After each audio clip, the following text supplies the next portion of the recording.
47 years ago this week, the Beatles released one of their most well-known singles. Hey Jude, don't make... Hey Jude was a first for a lot of reasons. In Britain and in the US, at over 7 minutes long, it was the longest single to ever hit number one. It was also the first single to be released on the Beatles' very own label, Apple Records.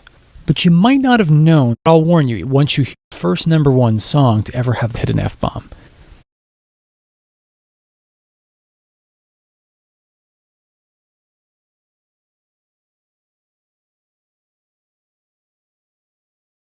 Now let's be clear, it isn't part of the lyrics, and frankly, it isn't all that easy to hear, but I'll warn you, once you hear it, you can't unhear it. So let that be a fair warning. So where in the song can you find this hidden F-bomb? It comes just before the coda, which is really more like a second song in itself, that famous na-na-na section, which builds for the better part of 4 minutes, complete with a 36-piece orchestra scored by the legendary George Martin.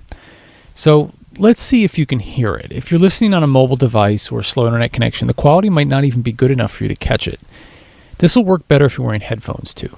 Okay, so we're just before 3 minutes.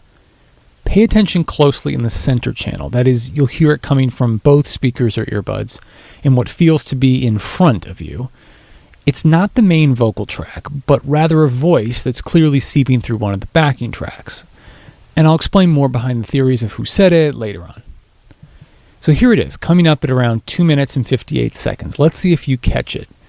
It'll come right as Paul McCartney, who's singing the lead vocal, says the word begin. Then you begin to make it. All right, let's take another listen. Then you begin to make it. It's not terribly clear what he's saying, but it's been confirmed over the years by the various recording engineers who were mixing the track that it's there. For whatever reason, they either didn't catch it during the final mixdown, or according to one account, they left it in on purpose as a kind of wink or a bit of civil disobedience, perhaps. Although it's kind of hard to imagine nowadays. In the late 1960s, it was still extremely uncommon for popular musicians to use any sort of cursing in their music. So, who actually said it? Well, we're pretty sure it was either John or Paul, since it seems pretty uncharacteristic of George to say it. And Ringo's drum set was probably not mic'd in such a way that you'd even pick up his voice were he to have said it.